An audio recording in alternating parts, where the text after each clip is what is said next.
It's very rare that you can get a suspected card trimmer, sports card trimmer, such as Evan Mathis on your show, but Jesse and Mike were able to do it on Sports Card Nonsense last night. Good on them. Actually, a really good listen, about 20 to 30 minutes through their podcast. We're going to dive into this a little bit today, guys. If you're new here, you're looking for daily sports card collectible style content, friends, you have come to the right place. Don't forget to hit the subscribe button down below. Also, big thanks to video sponsor DC Sports 87. You want to sell on eBay, but you're not really sure how to do it. You don't really want to bother with it. Send it out to DC Sports 87. They take care of everything. 1 business day turnaround on payouts. It's lightning fast. And as auctions end and everybody pays, you see it all happen live on their website. It's all tracked in real time. Check out DC Sports 87. So there's a lot of articles and videos and blowout forum posts about trimming. Going back, we've heard a lot recently about 2019. Evan Mathis was on Blowout. I think going back, 4 years now, kind of a lot of talk around him and card trimming. Recently, we reported on this a few days ago, he put out a TikTok and IG video that was going through how-to for vintage sports card trimming. So interesting. The timing of it is interesting.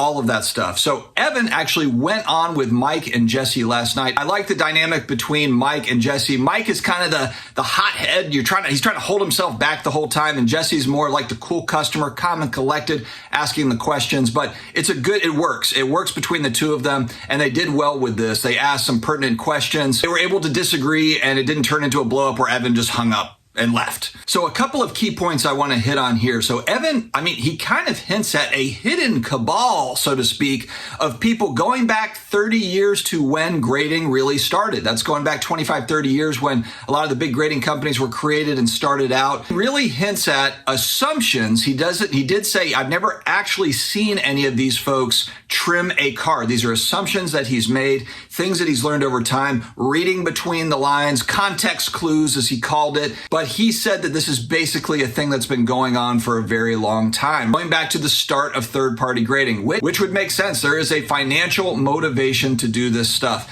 He doesn't name names. And again, he said he has never actually seen anybody do this, but he has good reason to believe that certain folks have been doing it for a long time. They're hiding in the shadows. They are not people necessarily that are out in the open. They've got their little thing going on and they're doing their thing. Now, one thing I was trying to get a handle on is also just how much of this has gone on, how much of this card trimming stuff is really going on now too, because he's talking about going back, 10, 15, 20, 25, 30 years. Obviously, it still happens, but at what rate does it happen? How many players are there? And I'm sure that a lot of them are independent of each other. It's not as if they've got a club. It's not like Fight Club where they meet up and talk about it. I think it's more of like siloed stuff going on.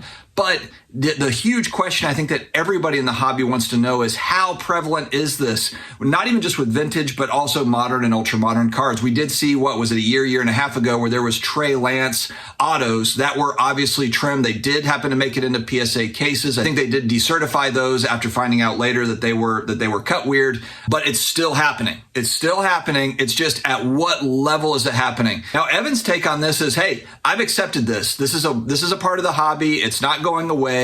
And it's been around for a long time. Basically, I think he feels like it's too far gone now. One thing I drew from him too is this guy knows a lot about cards. He knows a lot about what fake cards look like, counterfeit cards look like, trimmed cards look like. The thing he did say, I think that everybody can draw away is take a look at the card that's sitting in that case. Don't just trust the case. Doesn't matter what the flip is, doesn't matter which company it is. Make sure to take a good look at the card and feel comfortable with that card if you are worried that it might be trimmed and if the trimming would alter how much you would pay for it, which for most people, if it's a PSA 9 or 10 vintage card, you're paying a huge premium over an altered version of that card. Sports Card Radio put a video out on this yesterday, and there's been a lot of research on Blowout forums. If you haven't been on Blowout, if you're new to the hobby or new-ish, there is people that have dedicated a lot of time to this. The YouTube channel, and actually, you know what? I made a video going back to May of 2020. Do we have a clip? How likely is a PSA 3 to be trimmed? Maybe. Maybe it's, maybe it was a 1 and they trimmed it and now it's a 3, but I think it's probably more likely that they had cards that were a 3 that they got to a 7. I titled it, "Why I'm Hesitant to Buy Vintage Sports Cards Right Now," or something to that effect. And I remember in the comments, I got a lot of like, "You're an idiot. I'll go ahead and just keep on buying your stuff and I'll keep buying my vintage." And that's fine. It wasn't a knock on all vintage. It was just this being one of the risks attached to vintage cards, especially higher grade vintage cards. This is always that risk when you're buying a raw vintage card. And people, it's not just me. I mean, a lot of people have had bad experiences. You buy a raw vintage card, you find out later it was trimmed, altered, or it's fake. It's not even a real card.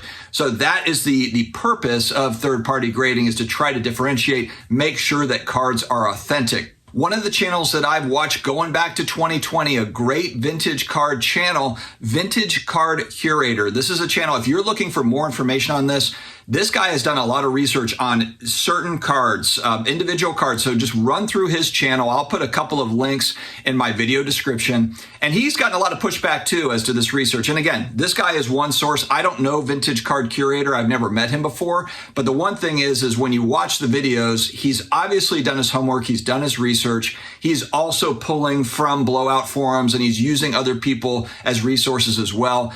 You don't get the sense that he is trying to come across as misleading or nefarious. It looks like he is really a hobbyist that cares. So definitely check out Vintage Card Curator's YouTube channel. So the main takeaways I got from Evan are, A, it's been around forever. It's not going anywhere. Accept it. That's kind of the way that he has taken it. And then B, it should be okay for personal use. Like what he said is, actually one thing he said on this podcast was, I want my cards to look great in my binders. So if I have a card that's, off-centered, miscut, whatever, I can make some quick adjustments to it, and it looks great in my binder. I think he mentioned that he also wanted to get a PSA 10 set of a particular set. The main problem, though, that I see with his statement of personal use trimming, so to speak, like, hey, you're doing it in your own home, is that eventually these cards get sold, they get moved off somewhere. They get moved out of your collection, his collection.